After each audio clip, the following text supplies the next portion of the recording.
Welcome back to my channel. This is Tita Lavinia of Titas of Pageantry, and for this episode, I'm going to be giving you my top 10 iconic jewelry moments in pageantry. So please make sure you stick around. Please subscribe to the channel as well as hit that bell notification button for your weekly pageant picks.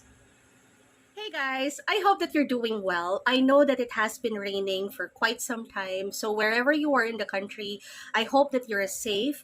But more than anything else, I really hope that your fur babies are safe as well, because this is the thing that makes me nervous every time we have monsoon season here in the country. So, yeah, wherever you are, I hope that you're okay. So, tonight, I will be giving you this episode, even if we are in the middle of so many controversies and so many things happening in pageantry.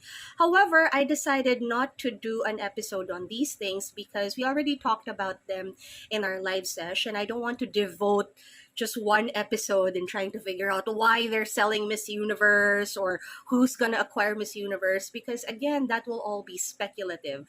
So I decided to do this episode for you, number one, because I am a jewelry enthusiast, and then number two, I got the idea from one of our commenters here who asked for a jewelry episode. I thought I'd challenge myself and do a little bit of digging for you, because when it comes to pageant accessories and pageant jewelry, it's not really as talked about as it is these days.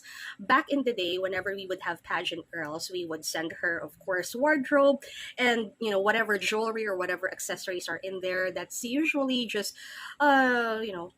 crystals put together. There really isn't a lot of care or a lot of like backstory attached to these accessories or jewelry. So this episode is actually a little bit of a challenge, because not only did I have to look for a backstory, I also wanted to give you a clear picture of how expensive these things are. So I am going to start with my number 10.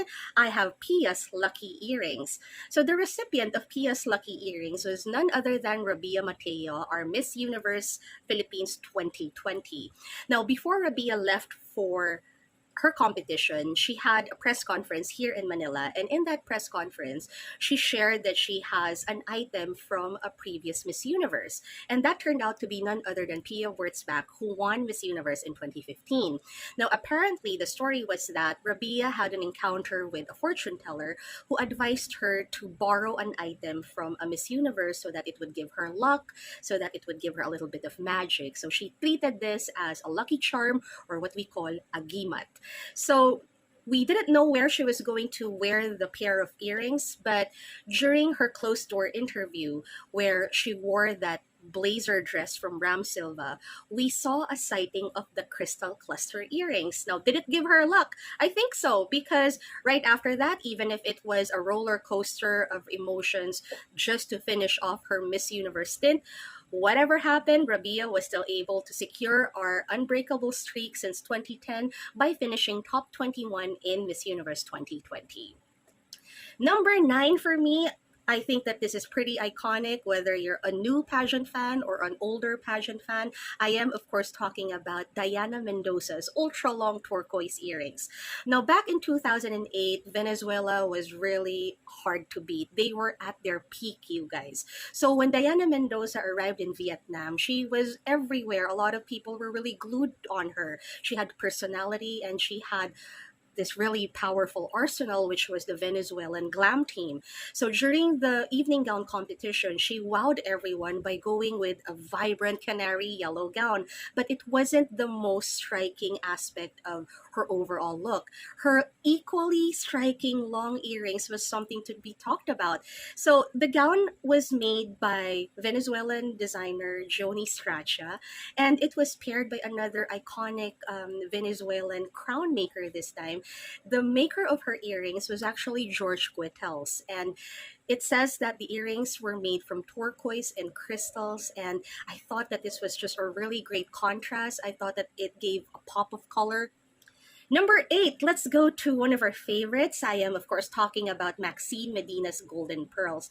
Now, 2016 was really very exciting for Filipino pageant fans. We were, of course, gearing up for another Miss Universe staging in Manila, although that did not happen up until January of 2017. But what we were really happy about was that right after Pia's victory at Miss Universe, we started seeing some changes at Binibining Pilipinas. They started to open up.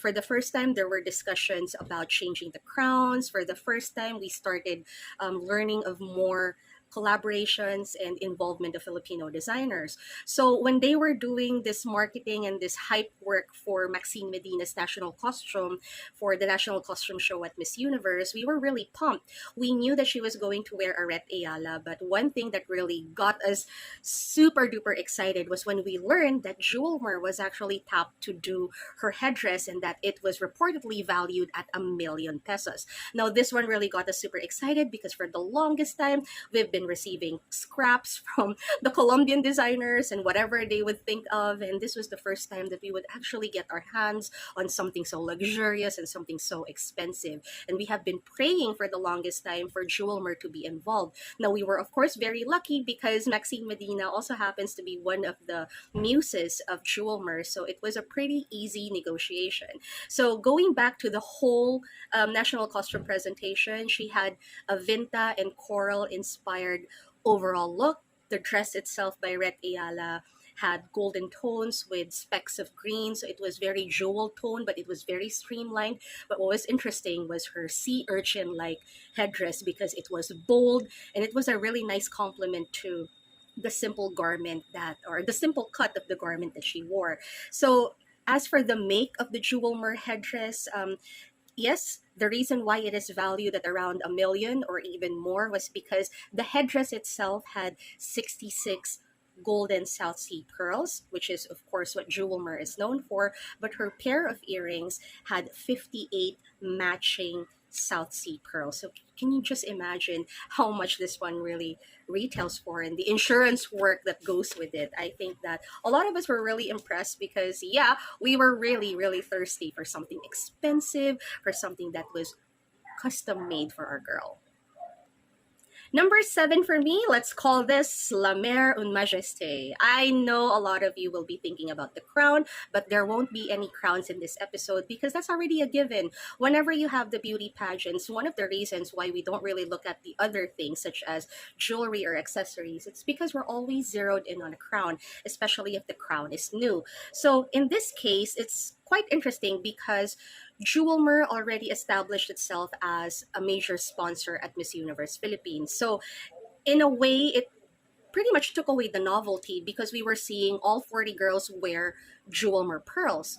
But it's very interesting because the eventual winner, Celeste Cortesi, she wore a pair of earrings and she could have picked others from other Jewelmer collection. So I'm just not sure whether this was assigned by Jewelmer or if her team picked out her earrings because her earrings turned out to be from the collection of Jewelmer called La Mer Un Majeste, the very same name of the new crown. So this one doesn't appear at the website anymore, but I did check or I did cross-reference other materials for you.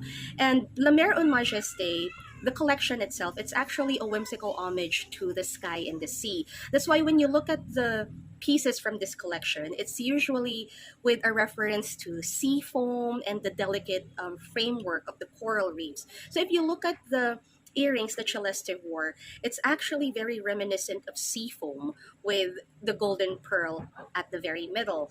So the earrings, of course, it's made from golden South Sea pearls. It has diamonds and it has blue sapphires set in 18 karat white gold. And it is said to retail at $17,000 or a little more than that. So at number 6, we have the $1,000,000 swimsuit. That's right. When you talk about jewelry-studded lingerie or swimwear, we usually think about the Victoria's Secret Angels. But at one point, this idea transferred or crossed over to our pageant side. And in 2013, the jewelry-studded swimsuit by Yamamay in collaboration with Denachi Jewelry was worn by the newly minted queen, Gabriela Isler, in 2013. Now, she was, of course, from Venezuela, very, very classy. So, yeah, actually, that press conference was just a little bizarre if you go back and try to check out articles about it.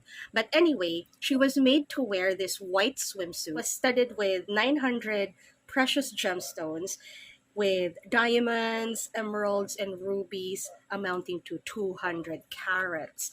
So it was said to be the most expensive swimsuit in the world. And when Gabriella was asked about this, she said that it was very simple, it's very elegant, it's so like me. So if you look at it, it doesn't really look spectacular. It isn't as blingy as the Victoria's Secret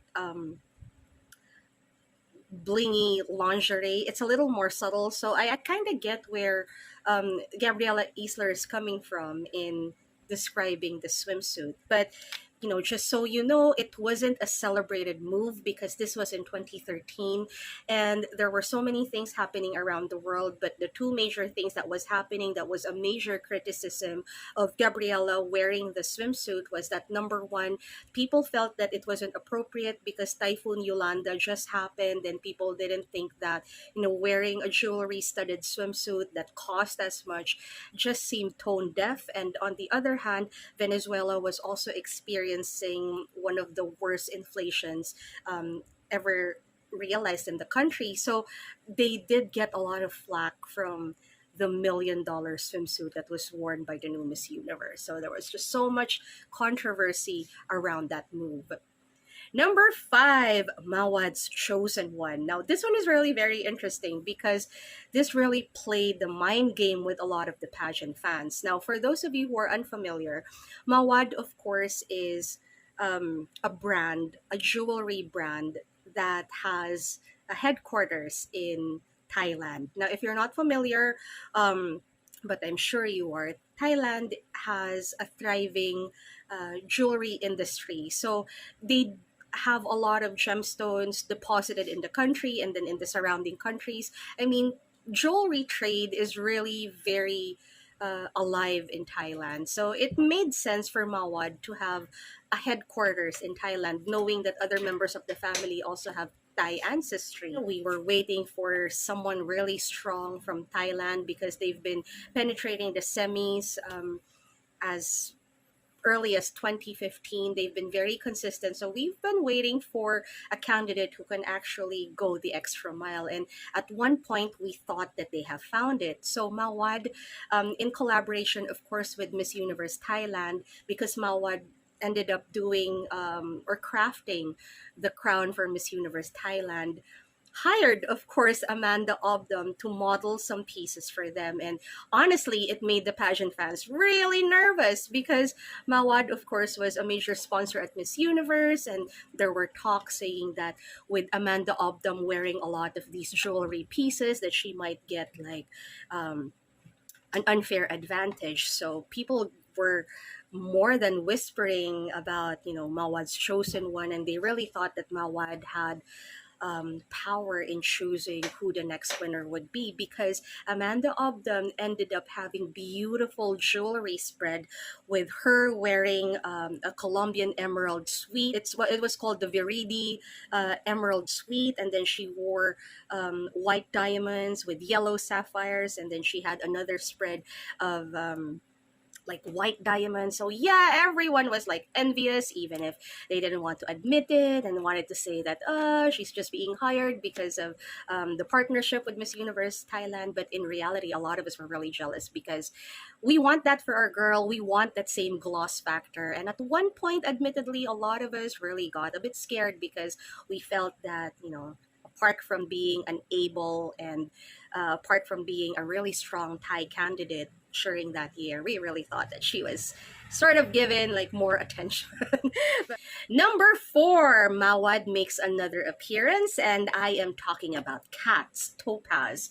Now, at Miss Universe in 2019, Kat, of course, was in full attendance of all of the events. But at the morning of Miss Universe, one of Kat's changes was actually a gown by Gerson de Mavivas. And what was striking about this whole look, because she really, really looked so beautiful in that whole look, she wore a Mawad Topaz suite, and it was called Joie de Vivre Diamond and Brazilian Imperial Topaz. So I really like the idea of using a different gemstone so that it's not just diamond centric.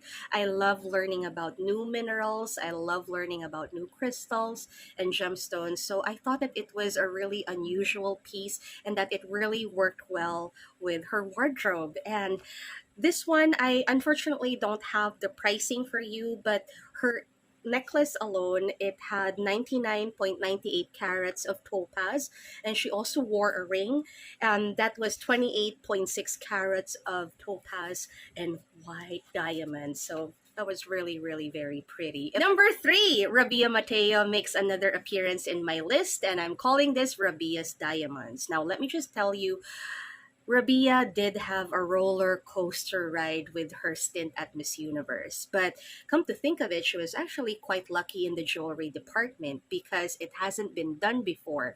None of our Miss Universe representatives has gone on internationally bringing millions worth of diamonds. I don't think a lot of you realize that she had, well, they advertised the involvement of more than 100 designers or designer pieces to make her whole wardrobe at Miss Universe. Officially, though, there were 30 looks that were put together by her styling team. But in the 30 looks, because we saw that from the collage or the lookbook that they presented to us, what was interesting was that it always had a spot or a spotlight on her jewelry, and she brought several pieces from Luna by Drake Destin, which was, of course, her jewelry sponsor. So there were more than 10 pairs of diamond earrings that I was able to count, but I'm sure that there were more. But the one that I am particularly interested in is her Sinag earrings, because this was composed by the rarest yellow diamonds, and it had citrines of the highest quality. So citrines are gemstones that range from orange to yellow. So it does have a little bit of that yellow diamond look to it. This is set in 18 karat white gold, and her Sinag earrings alone, guys, that was valued at 7 million pesos. That has nothing to do with the other pieces that she wore. In fact, there was a piece of diamond earrings that was worn by Kylie Versosa at the Vogue launch party. It was a pair that is priced at more than 1 million pesos. So if you come to think about it, I think it's safe to say that Rabia went to Miss Universe with more than 10 million pesos worth of diamond jewelry. Number two, this one is really very interesting because I think that this is a very uh, like visual display of Filipino hospitality. And I am, of course, talking about Sushmita Sen's earrings. Now, when Sushmita Sen went back to the Philippines to judge at Miss Universe, she was interviewed, of course, by Miss Jessica Soho. And in that interview, we learned of a snippet in 1994 wherein Sushmita Sen, who was not part of the heavy favorites during that time, was a shy 18-year-old competing at Miss Universe. Although she was self-assured, although she was confident even at a very young age, apparently before the finals, she lost her earrings, which was paired with her gown for the finals, and she was crying. She was just really upset about the whole deal. But she was approached by Philippine representative Charlene Gonzalez and asked her what was wrong. And she mentioned that she had lost her earrings. So Charlene apparently took her to her room and laid out jewelry in front of her so that Sushmita can pick out jewelry. And she ended up picking these large gold and crystal jewelry, which Charlene, of course, lent her.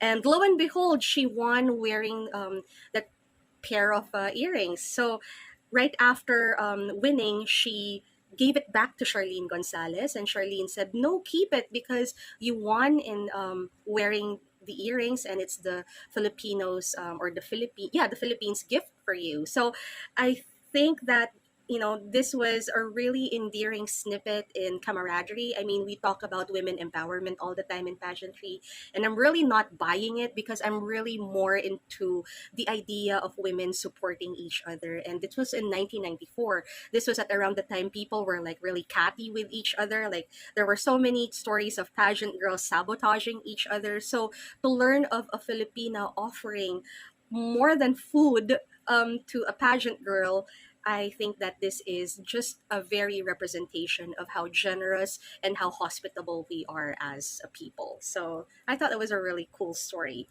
My number one, of course, is none other than Catriona Gray's 3 Star and a Sun. Now, never in pageantry has there been so much attention to a piece of jewelry that isn't a crown. And I am, of course, talking about Catriona's iconic ear cuff. Now, over the course of Kat's reign, and even right after that, she was able to serve us more jewelry designs, and she wore it for her finals, Alab Indangal. She had like that pearl handcuff thing, and she had other jewelry pertaining to the stars and the sun and the Philippine flag, but none of them compared to the iconic levels of the 3 Stars and the Sun ear cuff, which she designed and was executed by jewelry house Tessera. So according to reports, it was actually Kat and her stylist at that time, Ton Lau, who thought about executing a plan and Kat's own personal design. So they tapped this couple who ran Tessera jewelry company, and they came up with the ear cuff, something that has never been done before in local pageantry, because as you all know, in local pageantry it's just the gown and then maybe an accessories designer providing the accessory. So this was the first time that we had something that is real, something that is custom made, and something that really cost a lot of money. So apparently, for the finals of Binibining Pilipinas, this was really a shock to us because never has there been a candidate that presented us with a full look from hair down to her nails. I mean, that has never been done before. So when we were there, when we all watched it, when she, put her hair like this and we saw the ear cuff, at first we thought that it was just like a flower thing, but upon closer inspection, I mean, a lot of us really got chills because this was a representation of the Philippine flag.